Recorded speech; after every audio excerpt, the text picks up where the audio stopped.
Lance Corporal Jonathan Thomas Price was 26 years old when he died from a single gunshot wound to his back. He was a Marine, but he didn't die in combat like his brothers and sisters in arms. And he was a Marine, but he didn't die peacefully of old age with his wife Megan by his side, with children, or with grandchildren. Instead, his life was taken from him almost exactly 4 years ago on a warm June night about 3 miles away from where we sit right now in the Austin City Saloon parking lot.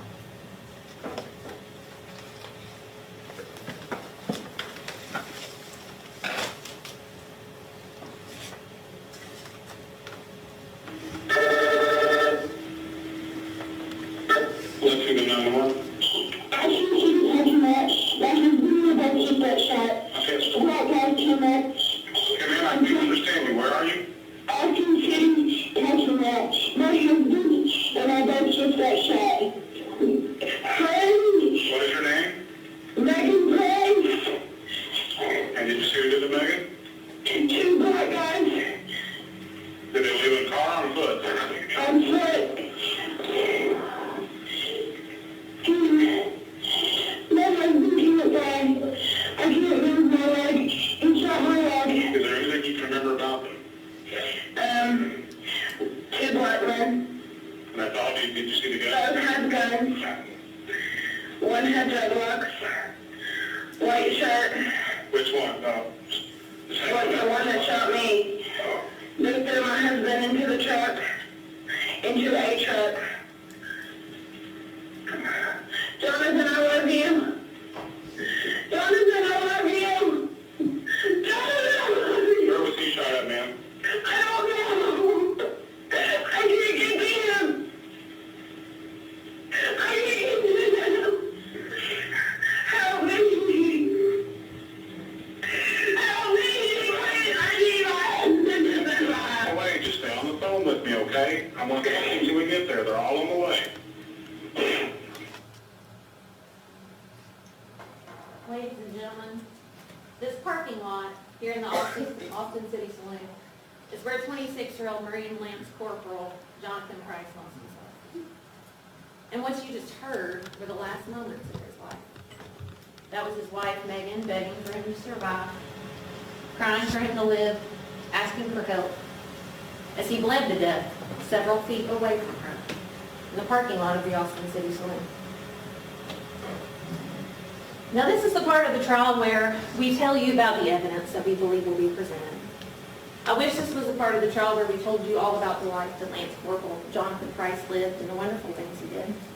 Frankly, it's not the place for that. We don't have time. But when I can tell you a little bit about Jonathan Price, you'll hear through his mother, Debbie. You'll hear he was an only child. He was born to J.W. and Debbie Price. Raised in Versailles, graduated from Woodford County High School. He became an auto diesel mechanic, and he decided to be a Marine.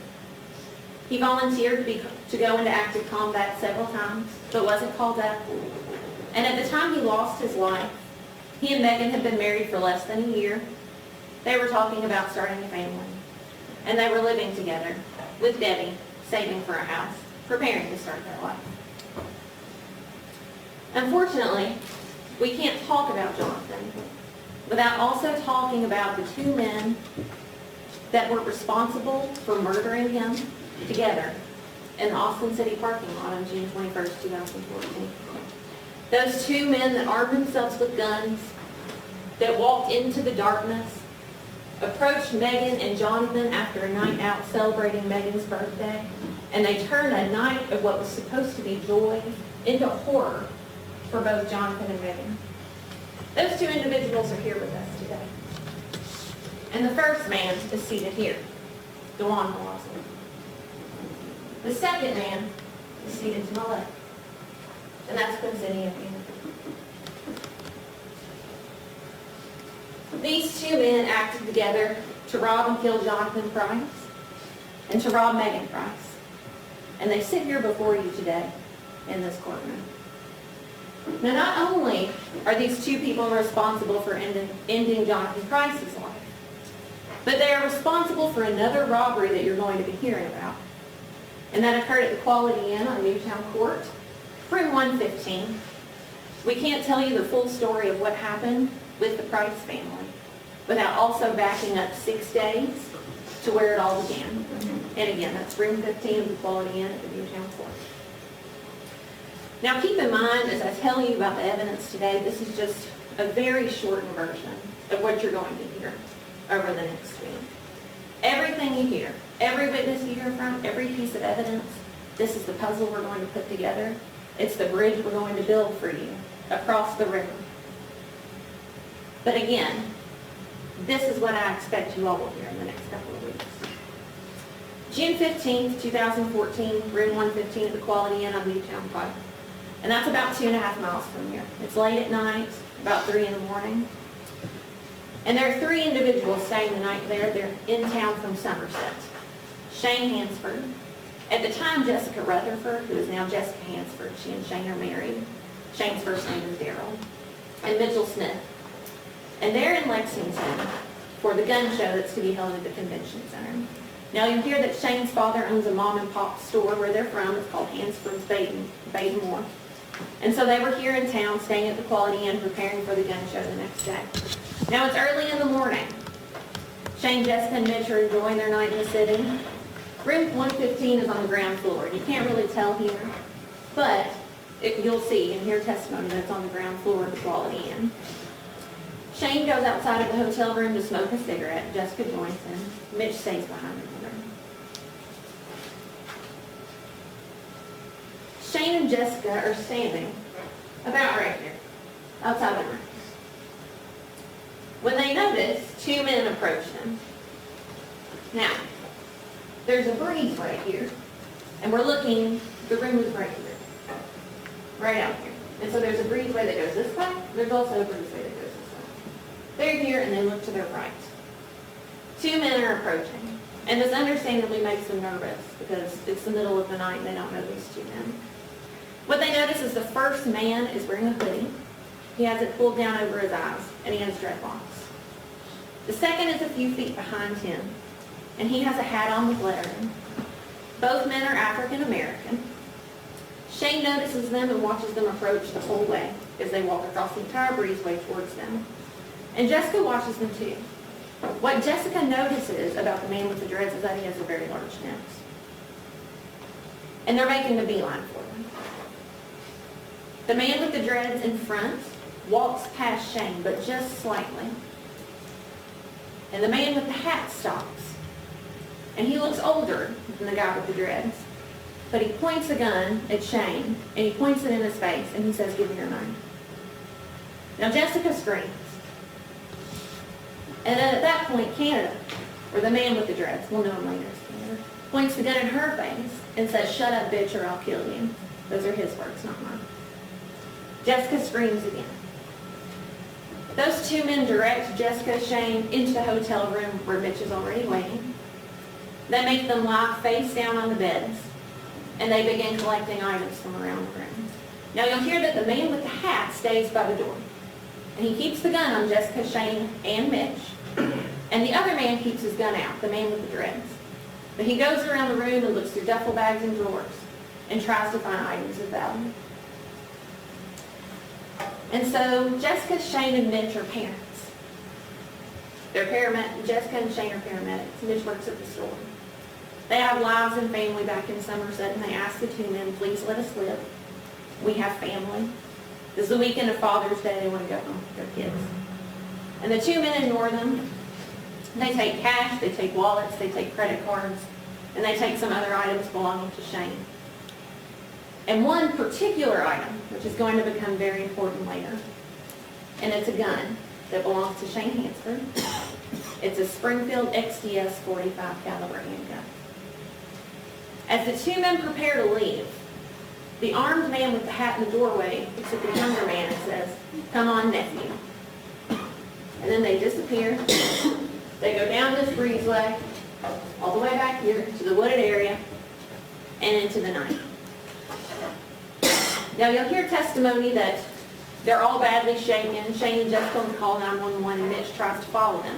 But he sees those two men go back into the wooded area then and doesn't see them again. They call 911, police arrive, and Jessica and Shane and Mitch all leave the Quality Inn. Now, I want to talk a little bit about the nephew detail. Sometimes, nephew is used as a nickname or a term of endearment. However, in this case, these two individuals, Ken and Malazan, are actually related. When Malazan calls Canada nephew, it's because Canada actually is his nephew.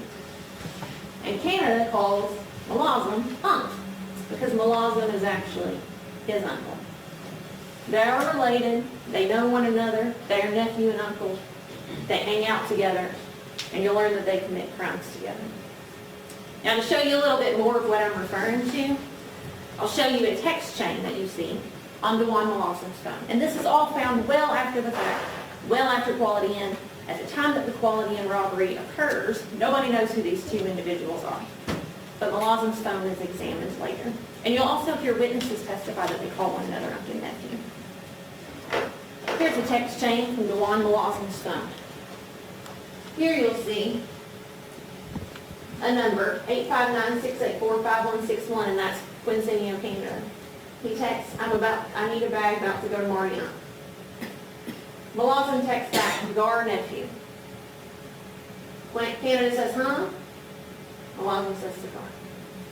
And so, they're talking about cigars, but they're calling each other uncle and nephew. And there were a couple other things found on the phone. On a related note, here's a photo of DeJuan Malazan wearing a hat. Short-haired man wearing a hat, same description as the Quality Inn victims gave. Here's a picture of Quincenio, Canada. On DeJuan Malazan's phone, he's wearing dreadlocks. And these photos are taken close in time to the time that these crimes occurred. You hear the other man that robbed the victims of the Quality Inn, as I mentioned, had dreadlocks. So, again, nephew and uncle. But at the time this robbery occurs, on June 15, 2014, nobody has access to Malazan's phone. On the actual night of the robbery, the only information that Shane, Jessica, and Mitch are able to provide to the police is the descriptions that I listed before. Both men are African American. One male has dreads, he's about 5'8", approximately 180 pounds, approximately age 25. The one male has short hair and a hat. He's older than the younger one. He's approximately 30, and he referred to the male with dreads as nephew.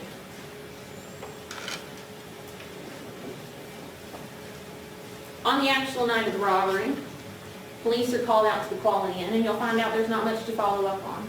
Because at the time that this occurred in 2014, the Quality Inn did not have video that would have recorded the incident where the robbery actually took place. Detective Tim Upchurch is assigned the case, and he works with the Lexington Police Department, and he is called to investigate this case. And he begins doing that. And so he reaches out to Shane Hansford because he knows the Springfield XDS 45 was taken. He reaches out to Shane and asks him for the serial number. Here's a photo of the Springfield XDS 45 caliber handgun that I said will become so important later. And again, he asks Shane for the serial number. And it's here, XS696718. That is the serial number of the gun that was stolen from Shane Hansford. This particular gun was Shane Hansford's personal gun. He carried it, and he always kept it with him. And the particular type of ammunition he had in the gun that night, you'll see later, comes up again in the Austin City homicide. But during this trial, you're going to hear a little bit about how a firearm is fired. You're going to hear it from an expert. But just for a description for now, just in case you don't completely know how a gun works, you're going to find out. But whenever a gun is fired, the trigger is pulled, there's a firing pin in the gun, and that firing pin leaves an impression on the bullet. The bullet is surrounded by a casing. The casing is ejected from the gun, and the bullet goes to its intended target. So whenever a gun is fired, it leaves a casing behind, and on the end of that casing is a unique stamp to that particular gun. Now, as I mentioned, this particular gun was Shane Hansford. In 2014, he'd also fired it several times. And so Detective Upchurch asked him, could you go to your range, see if there are any casings there from the gun that you fired, and see if you could bring those to us. And Shane Hansford does so. he provides those casings to police. And what you can see here is that stamp that I was referring to, right here in the middle. And you'll hear expert testimony that that stamp is special, because that stamp is only found on Springfield XDSs.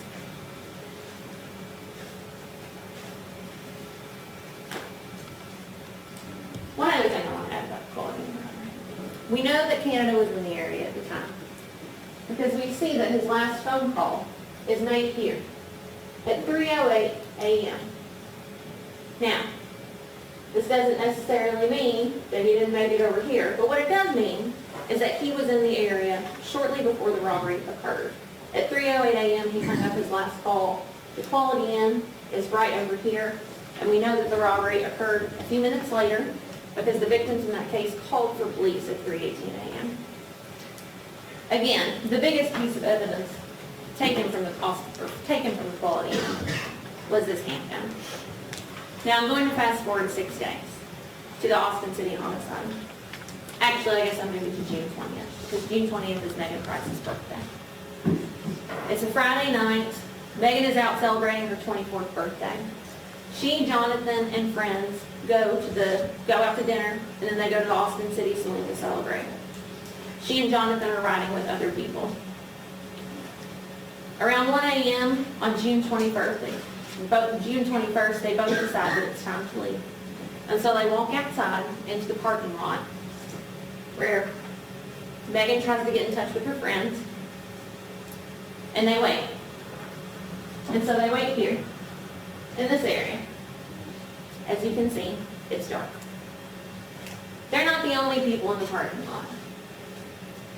Across the parking lot, Dewan Mawazam and Quincinio, Canada, are at a liquor store, and they're over here buying cigars, which we heard about earlier. As you saw from the text messages, they have an affinity for cigars. Now at this point, I'm going to move back to my computer, because I'm going to play some of the video that you're going to see from the trial. And I'm going to pause relevant portions. But don't worry if you don't catch it all, because you will have the opportunity to view this video several times throughout the trial. But I'm going to move over here and try to talk you through what you're seeing.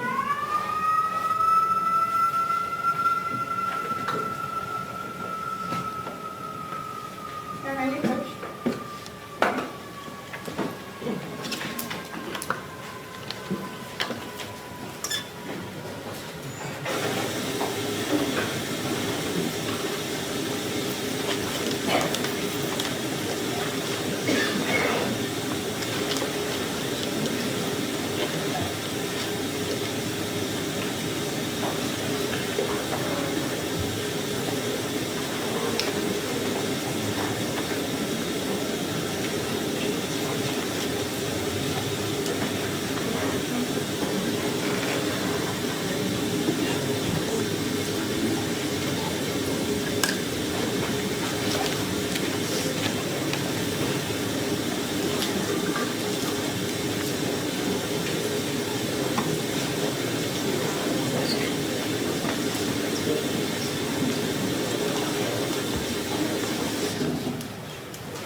As I mentioned before, this is Danny Spot Liquor. They have a camera that's motion activated, and you'll hear that during the trial. And so what you're going to notice now, it's 1:17 a.m., and you'll see a silver car pull into the parking lot.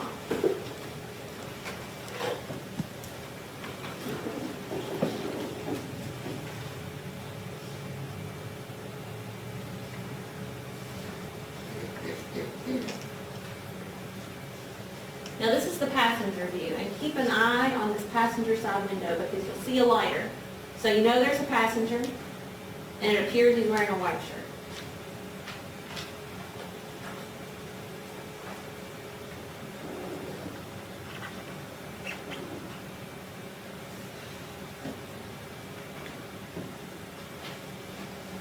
We see them leave the drive-thru at 1:18 a.m. And you're going to see another angle now.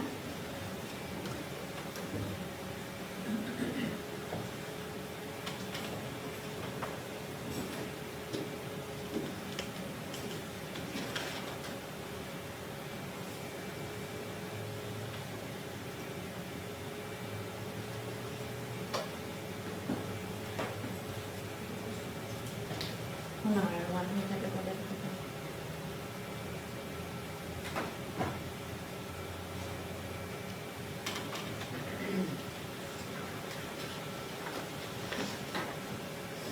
This is the portion that you saw before.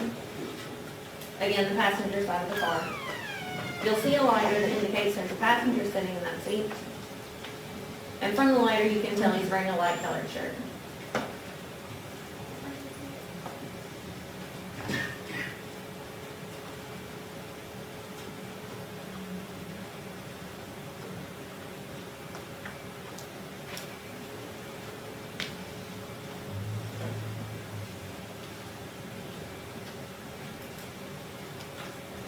From the next angle, you'll be able to see the driver. You'll see the driver buys a pack of cigars. You'll see that he's wearing a hat with lettering on it. You'll see that he's wearing a shirt, a dark shirt with an emblem in the middle. And we know this to be Dewan Malazam because his sister identified him from video camera footage. This car that he's driving actually belongs to Quincinio's girlfriend, Rayetta Hudson.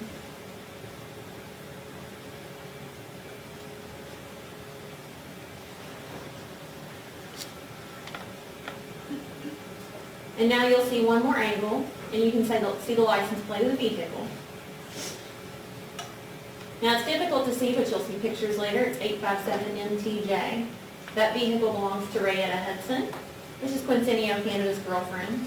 And you'll hear testimony that he borrowed the car frequently, and it was actually found in his driveway when police recovered it.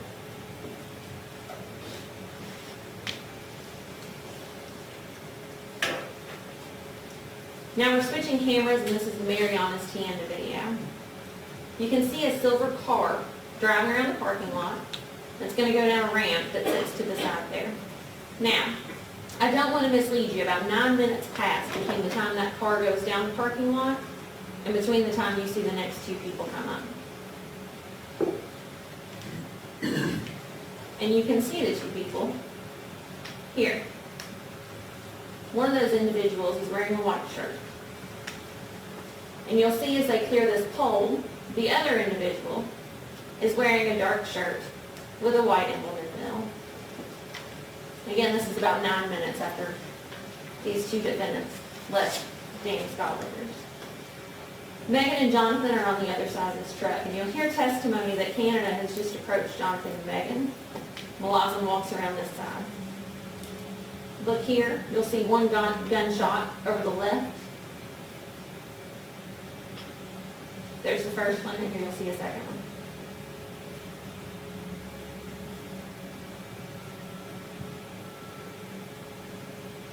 Malazam begins to walk away. He's over here. Canada catches up with him. And here you can see a light in the corner. That's Megan's call to 911, which you heard a portion of earlier.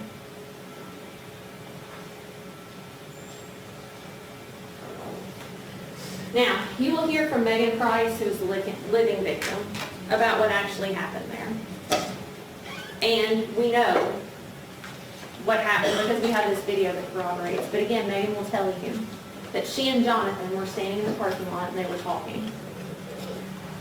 She sees Canada, who has his dreads pulled down in front of his face, and he's approaching her and he has a gun out. Jonathan tells her to run. Before she has a chance to run, she hears one bang. Canada, the man with the dreadlocks, then pulls the purse off of her body. She has a crossbody purse on, and then shoots her in the leg. Megan looks over, and she sees that Jonathan is face down on the ground. He's not moving. He's unable to speak. He's shot, and he's fatally injured. She doesn't know these two men, but I call them Malazam because that's who we know that's who they are later on. The man in the dark shirt, Malazam, walks away. As Jonathan lays there bleeding to death, Canada pulls the wallet out of the back of his pocket, takes her purse, and then again, they're off in the night. Now again, as I mentioned, you will see this video several times during the course of the trial, and you'll hear testimony from Megan about what actually occurred that night. Megan is able able to call 911, like I mentioned, you heard a portion of that earlier. But you also heard her in that 911 call yelling to Jonathan that she loved him. And Jonathan could never respond because Jonathan was mortally wounded. And he died right there within a couple of minutes before the ambulance could show up. He died in the parking lot. Now in the days following, Megan gives a description to police, including the one you heard on the 911 call, of the two attackers. She says that both are African American. The male that she dealt with was wearing a white shirt. He had dreads, shoulder length, he was medium to dark complected, and stood about 5'10". The other man had short hair, was about the same height, and was wearing a dark shirt. As a result of the attack, Megan recovers. Physically. She's devastated, but she physically recovers. For several weeks, she's immobile. She's non-weight bearing. For about 9 weeks, she's confined to a wheelchair. She had surgeries to fix her leg, and today she has a long scar in that thigh. She's got a plate on her upper left thigh. And it causes her discomfort, but it's also a constant reminder of what happened to her 4 years ago on her birthday when she and her husband were shot. Now, after Megan calls 911, the police show up and they scour the parking lot for evidence. The only probative piece of evidence that is found in the parking lot is this shell casing. And this shell casing came from one of the guns that the defendants used during the shooting. Now, in the aftermath of Jonathan's murder and Megan's assault, Detective Franz Wolf with the Lexington Police Department is assigned the case. In robbery homicide, he belongs to the robbery homicide unit and they begin investigating. Now, I expect you're going to hear from the defense that Detective Wolf didn't follow leads, that his investigation was thorough. And you're going to hear the opposite of that. Detective Wolf and the police department were so dedicated to solving this case because it was truly a case where 2 innocent people were robbed and one of them was killed in the parking lot. They put out door hangers like the ones you see here in the Wood Hill neighborhood, asking people for information, put them on businesses, put them on homes. Patrol officers went and talked to people that they knew in the neighborhood to see if they had any information. You'll hear they worked on collecting video, some of what you saw already. They went to businesses in the area trying to find evidence. And a lot of manpower was put into this investigation. Now, Detective Wolf took the lone shell casing that was found to the Kentucky State Police Laboratory for testing. You'll hear that officers also checked the car when they found it in Quincenio, Canada's parking lot or driveway. And they checked it for evidence, but to no avail. They also examined Jonathan and Megan. They examined their clothes, the things they were wearing that night for foreign DNA, and for any foreign hairs, things that they might be able to find. But they were unlucky there as well. Now, a couple of weeks after the homicide, Detective Wolf becomes aware of an uncle and nephew. These two, Hannah and Malawson, and they fit the physical description of the suspects in this case. About the same time, lab tests come back, and they confirm that the casing found in the Austin City parking lot where Jonathan and Megan were shot came from a Springfield XDS 45 caliber. Now, Detective Wolf follows up and he realizes that a Springfield XDS 45 caliber handgun was stolen from the Quality Inn robbery that occurred 6 days before. And the description of the individuals in that case also matches the description of the individuals in the Austin City homicide. Now, as a result, you'll learn that photographic lineups were shown to the victims in the Quality Inn case. And so in that case, Detective Upchurch had the victims from Quality Inn look at these pictures, directed them to see if any of these photos looked like the men that attacked them, without telling them that the person who they suspected was in the actual photo. So the people who looked at it didn't know if they were in there or not. Now, Jessica, you'll hear, was unable to identify any of her attackers because Shane was laying on top of her on the bed, and so she really wasn't able to see whenever they were robbed. She just remembered that the one with the dreads had a big nose. Now, Mitch picks out two. He picks out the bottom guy, who I just put an X through. And he picks out this top one, number 2 and number 5. And what Mitch says about that is, these two look like the ones that robbed me. And if I saw them in person, I could make a distinction from there. You're going to hear the testimony that this man on the bottom, number 5, 1, 2, 3, 4, 5, 6, was actually in custody at the jail at the time the robbery occurred. And so it couldn't have been that man. The only person left is the person at the top circle, which is Quincenio Canada. And Shane is also shown a lineup and asked to identify any individual that may look like the person that robbed him. And Shane identifies this man, number 5, DeJuan Malawson, as the individual who robbed him at Quality Inn. And he adds that it makes him sick to his stomach to look at that particular person. So what we hear is that both of these men robbed both sets of victims at gunpoint. Malawson and Canada robbed Shane, Jessica, and Mitch at the Quality Inn. They stole Shane's gun, a Springfield XDS 45, on June 15, 2014. And then 6 days later, that same gun, the stolen gun, was used by both of them to rob and shoot Megan Price and to rob and kill Jonathan Price at the Austin City Saloon on June 21st, 2014. Now, the gun was actually located a few months later by an agent with the alcohol, tobacco, and firearms. He recovered the gun, and Detective Wolf had actually put out information to federal agencies, to state agencies, to all law enforcement agencies that he was looking for a Springfield XDS 45 that he believed caused the murder of Jonathan Price. And so when that gun was found by federal agencies, they turned it over to Detective Wolf. Now that gun was sent for testing with the casings that you saw earlier. And you will hear expert testimony that that gun fired the casings that Shane Hansford received. So that was Shane's personal gun. But it also fired the casing that was found in the Austin City parking lot where Jonathan and Megan Price were shot. And so that gun, ladies and gentlemen, is going to be our murder weapon. Now, a few other pieces of evidence that you'll be hearing about. This hat that you see DeJuan Malawson wearing here. You're going to hear from a couple of witnesses about a month after the Austin City homicide who noticed DeJuan Malawson's wife cleaning out her car, or cleaning out DeJuan's car at their apartment complex. And she was taking out items that didn't appear to be trash. And so this made them suspicious, so they called police. The police came and checked the dumpsters, and one of them was empty, except for this hat, which you see DeJuan Malawson wearing. And you see him wearing this hat just minutes before the homicide of Jonathan Price. Now that hat was also sent for testing, and that hat was actually confirmed to belong to DeJuan Malawson. And finally, a friend of Mr. Canada's came forward months later after the homicide. And that person, Antoine Woods, came forward to police and said a few things.